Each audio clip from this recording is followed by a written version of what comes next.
Salut à tous et bienvenue pour un nouvel épisode. Et aujourd'hui, ça va être un épisode un petit peu particulier car aujourd'hui, je vais vous donner quelques conseils pour bien observer le ciel nocturne et admirer cette merveille dans de bonnes conditions.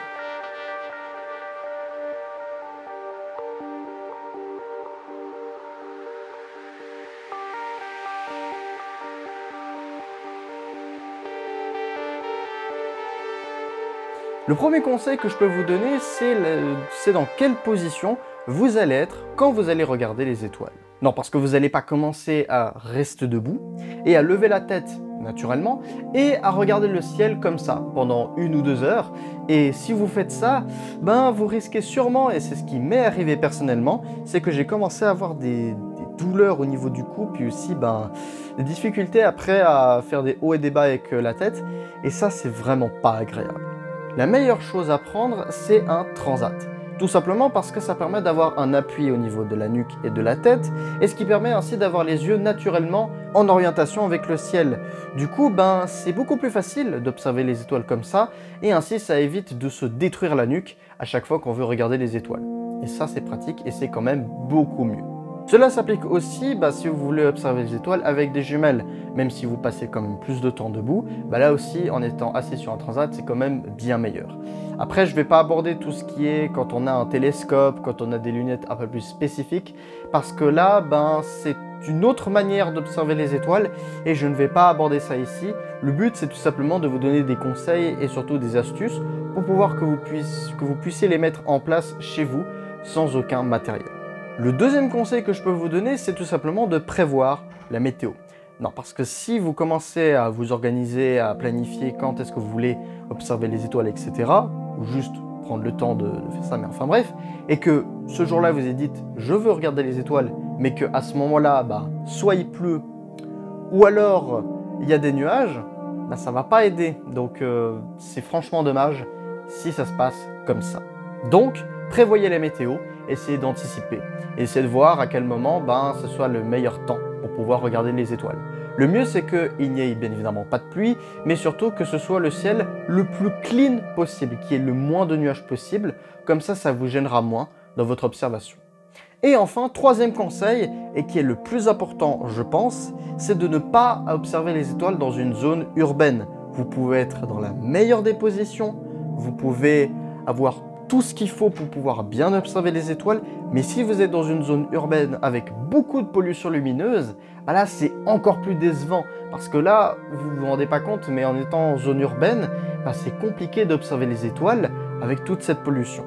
Alors, je sais très bien qu'il n'y a pas tout le monde qui comprend cette notion de pollution lumineuse, mais pour la faire courte, la pollution lumineuse, c'est tout simplement une pollution qui est créée par les éclairages artificiels, donc les lampadaires, les néons, etc. dans les magasins qui restent allumés toute la nuit, bref.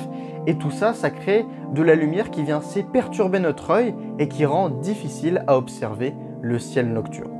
Ce qui explique en partie pourquoi les observatoires, etc. sont placés souvent en hauteur, pas pour cette question de lumière, mais plus lié à l'atmosphère, mais c'est surtout placé extrêmement loin des villes.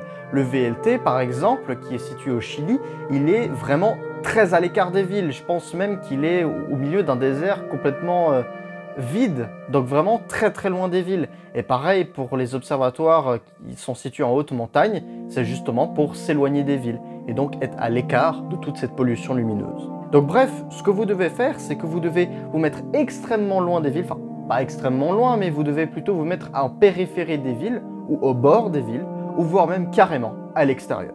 Et vous pouvez par exemple vous mettre en campagne ou alors, si vous avez un chalet, en montagne, ce qui est plutôt pratique. Et là vous allez voir et vous allez vous rendre compte qu'il est plus facile d'observer le ciel nocturne en montagne ou en campagne qu'en plein milieu d'une ville baignée dans une gigantesque pollution lumineuse. D'ailleurs, si cela peut vous aider, il existe en effet des cartes qui permettent de montrer à quel point la pollution lumineuse est bien présente. Par exemple, ça peut montrer à certains endroits il y a beaucoup de pollution lumineuse, et à certains endroits il y en a un petit peu moins. Bref, ça peut vous aider à trouver le bon spot pour bien observer les étoiles. Par exemple, je sais qu'en France, il y avait un endroit qui se situait un petit peu au milieu de la France et qui était un petit peu perdu, mais qui était le point idéal parce que c'était l'endroit où il y avait le moins de pollution possible. Je pense que en fonction de là où vous habitez, c'est possible et ça doit exister. Donc regardez bien ces cartes, regardez bien toutes les données pour ainsi trouver le bon endroit et le bon spot idéal pour s'installer. Quatrième conseil, c'est de bien choisir quand est-ce que vous voulez les admirer. Parce que le problème, c'est que ça dépend un peu de ce que vous voulez regarder. Si vous voulez par exemple admirer des astres proches, comme par exemple la Lune, ben faites ça quand c'est en phase de pleine Lune. Donc là, quand la Lune est pleine, c'est plutôt pratique parce que là, vu que la Lune est entièrement visible, là vous pouvez observer toute la surface de la Lune. Alors que si vous voulez par exemple observer les étoiles en fond, là la Lune elle va être un peu plus problématique, là aussi ça va être en quelque sorte une source de pollution et qui va ainsi rendre l'observation du ciel et des étoiles en fond beaucoup plus difficile. Donc si vous voulez observer les étoiles en fond, privatisez les moments où on est en phase de nouvelle lune, donc quand la lune n'est pas visible dans le ciel. Cinquième et dernier conseil que je peux vous donner, mais qui va plus s'apparenter à une question, c'est qu'est-ce qu'on peut observer dans le ciel? Parce que c'est bien gentil de pouvoir en effet comment bien observer le ciel, mais au final, qu'est-ce qu'on a à regarder? Eh bien, on a beaucoup de choses, on a des planètes, on a des étoiles, on a des constellations, on a des constellations qu'on voit dans le nord, qu'on voit dans le sud, bref, beaucoup de choses à voir.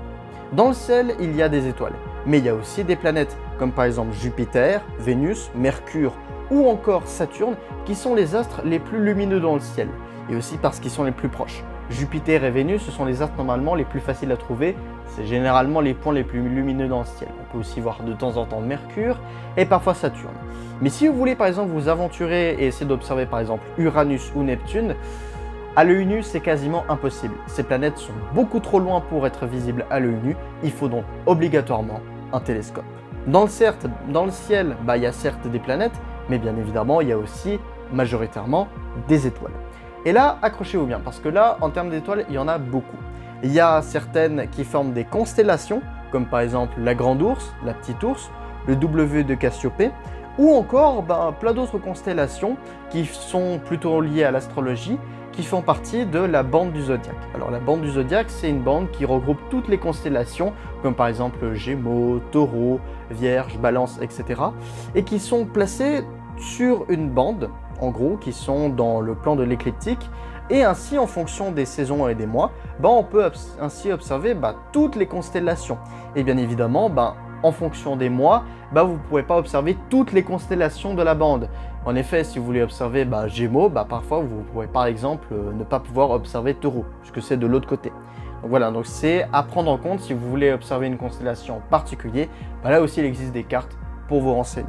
Et là aussi, n'oubliez pas le fait que il y a certaines constellations qu'on peut voir dans l'hémisphère nord et certaines dans l'hémisphère sud. En effet, la Grande Ourse, la Petite Ourse, le W de Cassiopée, c'est des constellations qui sont dans l'hémisphère nord, mais si vous êtes dans l'hémisphère sud, vous ne pourrez absolument pas voir ces constellations.